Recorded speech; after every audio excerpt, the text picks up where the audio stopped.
नमस्कार दोस्तों, धर्म दर्शन में आपका स्वागत है। आज हम आपको बताएंगे कि किस श्राप के कारण राधा और कृष्ण जी को अलग होना पड़ा। ऐसा कहा जाता है कि राधा धरती पर कृष्ण जी की इच्छा से ही आई थी। भादों के महीने में शुक्ल पक्ष की अष्टमी के अनुराधा नक्षत्र में रावल गांव के एक नगर में राधा रानी ने जन्म लिया। यह दिन राधाष्टमी के नाम से मनाया जाता है। कहते हैं कि जन्म के 11 महीने तक राधा रानी ने अपनी आंखें नहीं खोली थी। कुछ दिन बाद वो बरसाने चली गई, जहाँ पर आज भी राधा रानी का महल मौजूद है। राधा और कृष्ण की पहली मुलाकात भांडी रवन में हुई थी। नंद बाबा यहाँ गाय चराते हुए कान्हा को गोद में लेकर पहुँचे थे। कृष्ण की लीलाओं ने राधा के मन में ऐसी छाप छोड़ दी, राधा के तन मन श्याम रंग में रंग गई। श्री कृष्ण और राधा की नज़रों से ओझल क्या होते हैं, वे बेचैन हो जाती हैं। वो राधा के लिए उस प्राण वायु की तरह थे जिनके बिना जीवन की कल्पना करना मुश्किल था। कहते हैं कि राधा को कृष्ण से विरह का श्राप किसी और ने नहीं बल्कि सुदामा से मिला था। वही सुदामा जो कृष्ण के सबसे प्रिय मित्र थे।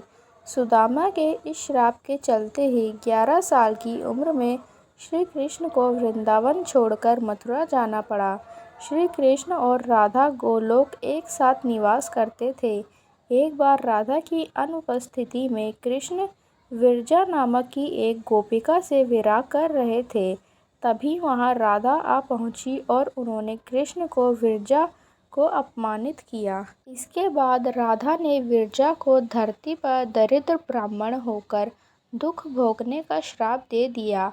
वहां मौजूद सुदामा ये बर्दाश्त नहीं कर पाए और उन्होंने उसी वक्त राधा को कृष्ण से बरसों तक विरह का श्राप दे दिया। 100 साल बाद जब वह लौटे तब बाल रूप में राधा कृष्ण ने यशोदा के घर में प्रवेश किया, वहां रहे और बाद में सबको मोक्ष देकर खुद भी गोलोक लौट गए।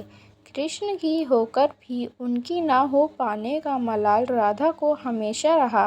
अंतिम समय में जब राधा ने खुद को अपनी अर्धांगिनी ना बनने का कारण कृष्ण से पूछा तो कृष्ण वहां से बिना कुछ कहे चल पड़े। राधा क्रोधित हो गई और चिल्लाकर यह सवाल दोबारा किया।